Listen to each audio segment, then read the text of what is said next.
Okay, so good evening, everyone. We've had today London, we've had today East Coast, West Coast, and we're very glad you're continuing with us.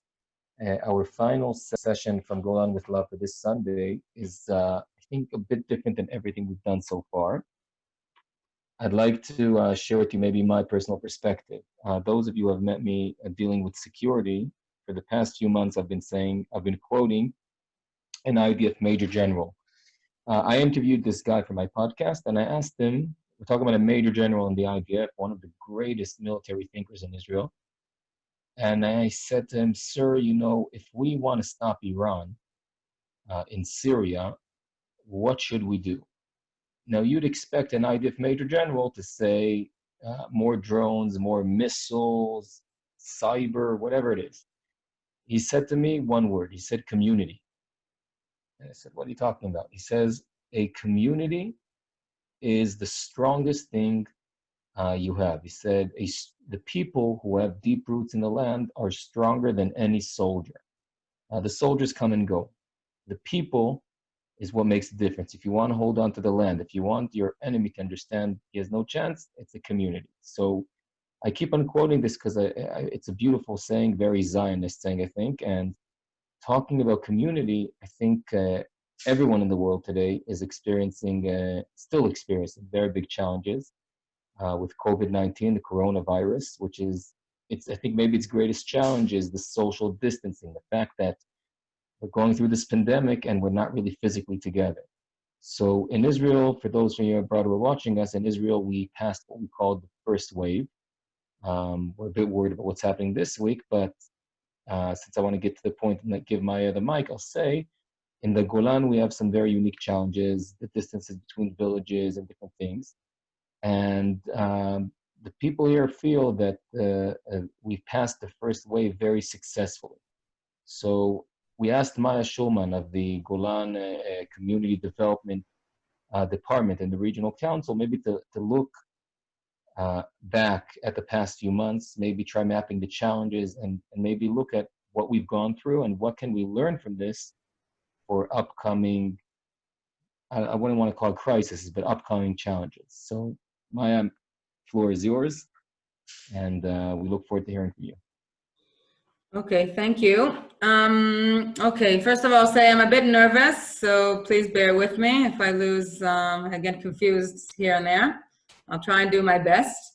My name is Maya Shulman. I'm 37 years old. I live on Kibbutz En Zivan, which is a small kibbutz on the northeast border of the Golan Heights, just on the Syrian border. I'm a mother of three. I have two 5-year-old twins and another son that's 1 year and 4 months. And of course, I have a husband, which makes that the fourth child. I'm originally from Jerusalem. I wasn't born here. My husband grew up on the Golan Heights, and that's how I found myself in this region.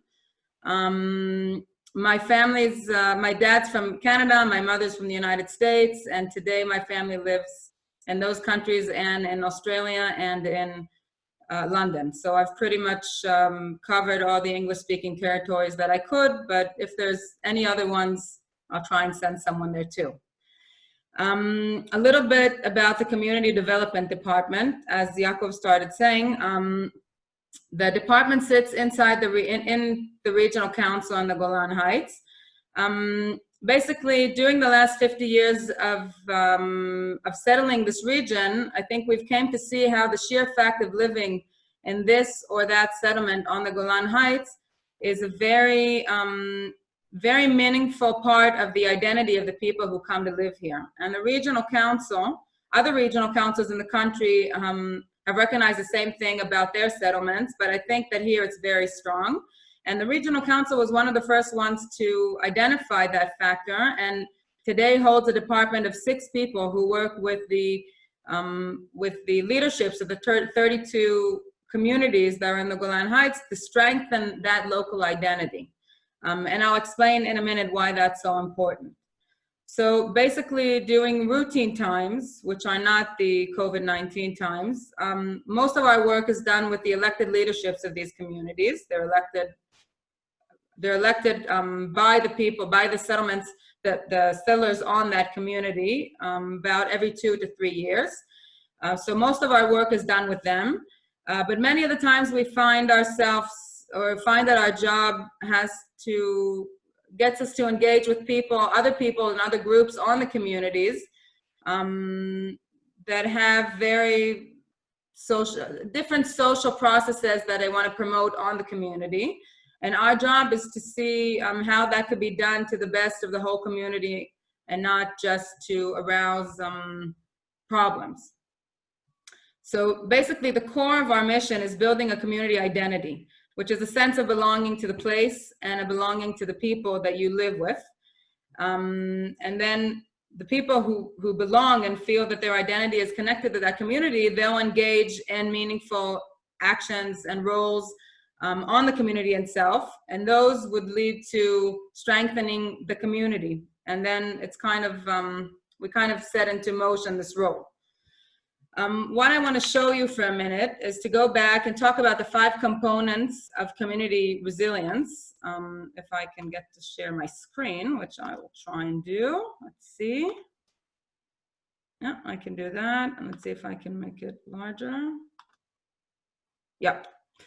Okay, so community resilience is made out of 5 components. This is not something that I invented. This is Dr. Limor Aronson Daniel and Muli Lahad from Tel Chai College.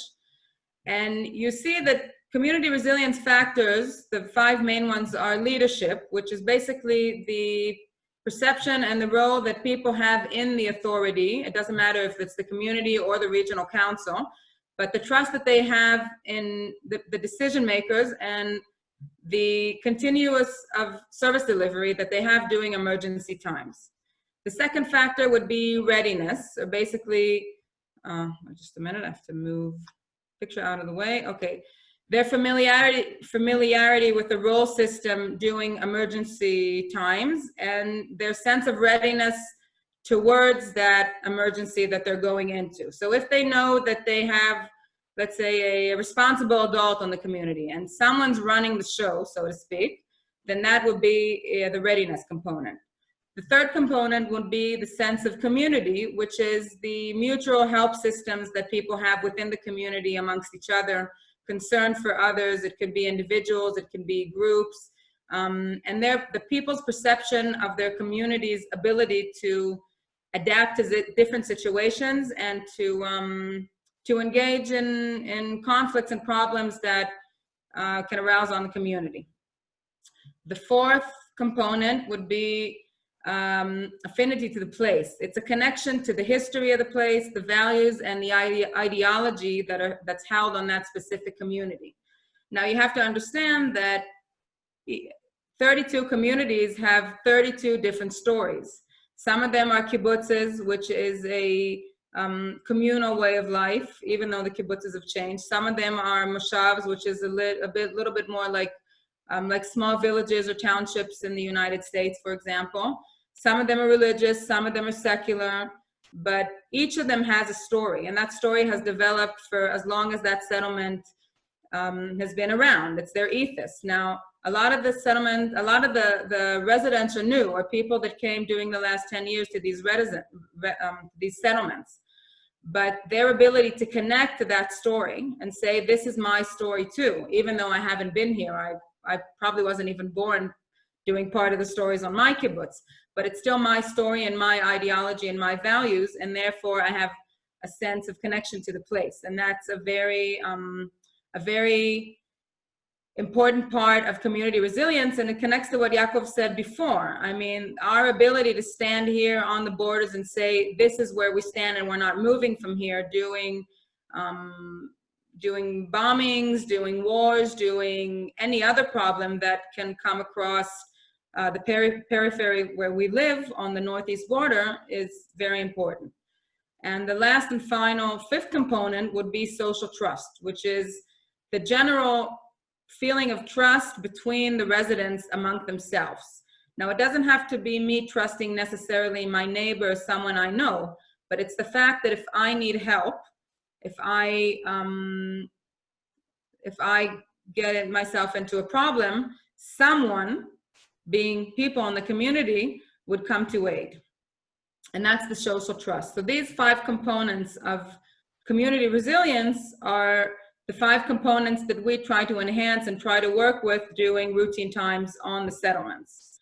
A lot of it has to do with acquiring or helping the communities acquire organizational capital, which would come across in organizational structure of every community, the role definitions and the different people holding jobs on the community, different roles, and the work interfaces between the different communities. So every community is run by committees. There's the education committee and the cultural and social committee, and there's the committee for emergencies. There's committee for agriculture, everything. But all these committees have to work together in order for this whole system to work for everybody. So that's the organizational capital. The other capital, which is very important, is the social capital. And that would be the connections and the diverse social networks that occur between the community members. So we don't want only the older members to have a network amongst themselves, and the younger ones and the youth and the women or the men. We would like to see every community holding a very diverse social network that has new residents having connections with older residents, and across age groups, across professions, and basically as diverse as we can. That would be a very important dimension of the social strength of that community and its ability to withhold emergencies and conflicts. Now, I think, and I have to say, the Golan communities are a very unique combination of the location, because we're basically sitting on the farthest northeast border, which used to be the most quietest border in Israel, and hasn't been that way for the last 6 years that at least the last 6 years that we've been living here. So it's the location, it's the human factor of the people who come, the people who settled this region, and the people who come to live here today aren't people that look for the, let's say, the easy way to get through life. There's nothing easy about living 2.5 hours from the center of the state. It's a region that has relatively small amount of people, so we don't get a lot of services like social services or health services come up here, so we have to drive for everything. And basically what we don't do for ourselves in this region, no one's going to really do for us. Just to understand the numbers, we're talking about 18,000 people living in this region, which is one of the biggest ones in Israel. Just compared to that, Jerusalem has, I think, just about 1 million, and Tel Aviv area has well over 2 million. So 18,000 isn't really something you give a second thought sometimes. So we have to manage for ourselves. So people who come to live here have to realize that economy is tough here, and making a living isn't very easy, and we're pretty much left for ourselves, especially during emergencies. And the last factor would be, or the last thing that's very unique about the settlements would be our organizational abilities that makes possible for the individuals to build and maintain a meaningful life and a sense of belonging to the communities. That's a very complex system, I think, the communities hold, that helps people feel like this is their home, and they would never move, and that they're meaningful as a specific individual in this community, and that they're them not being a part of this social network in this community would have an impact on the other people. So they feel like they're seen, and that's something that's very important for this sense of belonging. So how did this all basically meet us during COVID-19? There's a saying in Hebrew, I'm probably not going to translate it right, or maybe I will, but what doesn't work in routine doesn't work in emergency, and what works in routine works in emergency. So we came to see that the communities that during routine times worked on their organizational capital and made sure that people know their role in the community and know what they're doing. And if they take a certain role amongst themselves as head of a certain committee or these are voluntary roles. Yes, they're not getting paid for it. But people that take these roles know what's expected from them and know what they're doing. And communities who invested in their organizational capita and especially in their social capita made it through the COVID-19 period relatively well. And this, I think, manifested in a couple ways. First of all, was the ability to quickly reorganize and sort of an internal emergency leadership that was a combination of the regular leadership that's voted once every couple of years and our emergency committee that are basically people that are trained and specialize in first response for different kinds of emergencies in the community. And these two groups came together to lead the community through the COVID-19 area. And in the beginning, when none of us really knew what we were going ahead into, it was very important to have the sense in each community that there is a responsible adult that we could look up to and we could get our we can get the information from. So that was one thing. The second thing was also the leadership were also able to provide support systems that were based mainly on volunteers and could pinpoint solutions for different situations that arose during this time in the community. For example, we had senior citizens on every settlement and other groups that were in risk for various reasons who couldn't physically leave their house and go to the supermarket, and they couldn't get their medicines or any other service that they needed. And we had volunteers that helped from in the community with food purchase, with medicine deliveries, with yard work, with basically any problem that arose. Quarantine residents also that needed help with their shopping or even just a morale boost in a certain way. Then there were teams in each settlement. There were people who were assigned to each family, and they were in charge of calling them and making sure that everything's okay. And if there were certain problems that arose, they could turn to professional help and try to guide them through that time. There was assisting families of essential workers with childcare. A lot of the Golan is people who work in the medicine field, in the community, the community health clinics and the hospitals. We had army personnel, police personnel, and of course, a lot of people here are farmers. And COVID-19 didn't stop people. They had to go out to the fields, they had to work, and they had to take care of the farms and the fields.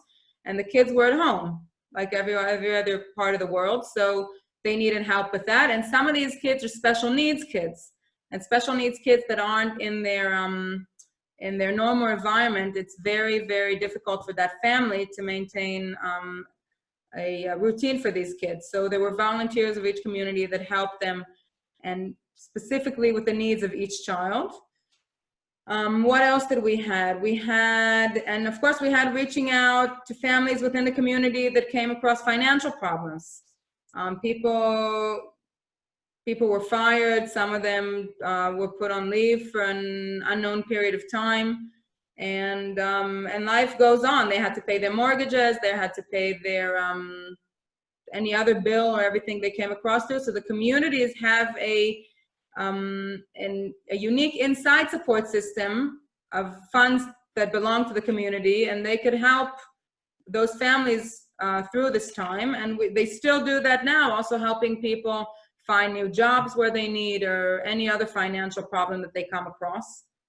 And I think another interesting aspect of this was basically this.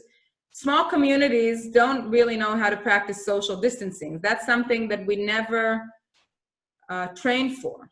We know that if there's missiles falling and if there's if there's a defense emergency, then we all go into the bomb shelters, and no one expects any community system, like community services, to occur. But here it was a bit different. I mean, we didn't have any sirens or bombs, but we were in an emergency. And there were a lot of joint celebrations of communities events, as much as was possible under the restrictions.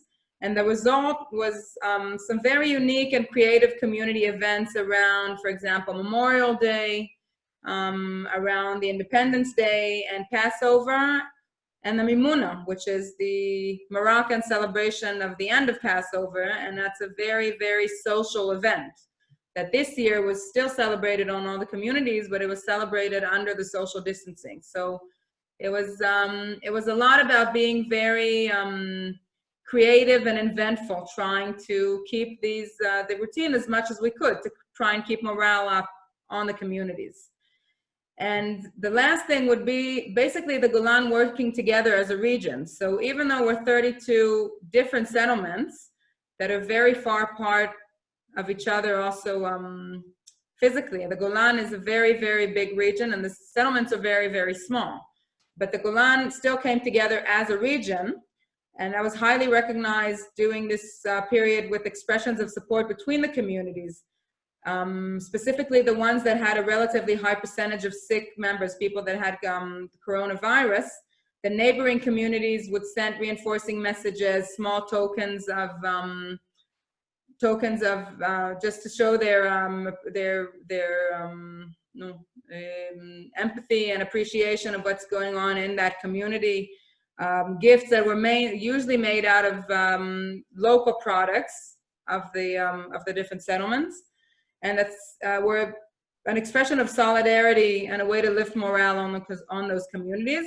And also because of the nature of the Golan, a lot of people move between one community to the other. People who live in one settlement work in the other settlement. The kids go to the same schools. There's a lot of families that are parents and kids live among the different settlements. So if there was one person sick on one settlement, that could very, very quickly turn into a regional emergency with people getting sick from other settlements. So there was a lot of sharing of information. If someone was sick, immediately it went on the different medias and the groups, telling people who was sick, where they were, if they worked on a different settlement, if they had a husband or a wife that worked on a different settlement, and all that was aimed towards having the least sick people as possible in the whole of the region. And also there was a lot of focus on local economy and trying to keep as much money that we could on and in the region. So people went out of their way to arrange groups that would buy together and make it worthwhile by the manufacturers to bring to all the different settlements olive oil and produce from the fields and the orchards and crafts that people made and different products, all trying to support jobs and businesses on the whole Golan community. And I think all these things really show how this region has done a very good job working and building the resilience within the communities. And that's what allowed us to get through this time. And also looking ahead, God forbids we have a second wave, or God forbids we have any other kind of emergency, then I think we'll have the tools to plow through it, basically. And that's all I have to say about that, as Forrest Gump said. I'd like to just add, Maya, if it's okay. It's Yaakov here. 1 second, I'll try. I'm just in the dark. Can you hear me? Yes. Maya, can you hear me? Yes, I hear you. So I think one of the things that, so you spoke, I think, about buying local products. There's a lot of farmers here. So a lot of farmers were stuck without exporting. And I'd just like to share one thing that started from the Golan and moved on to be sort of a nationwide project. We called it Operation Flower Power. During COVID-19, the first wave, soldiers were on lockdown. They weren't allowed home. So you had young soldiers in their first year in the army on base straight for 2 months.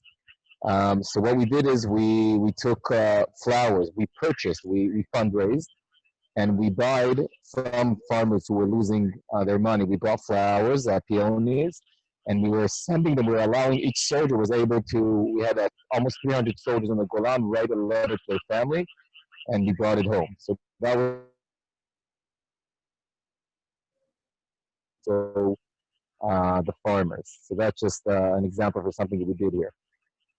Yes, yes, there were a lot of things. Now, Yeah, a lot of things in that direction. Started here and then okay. moved across the country.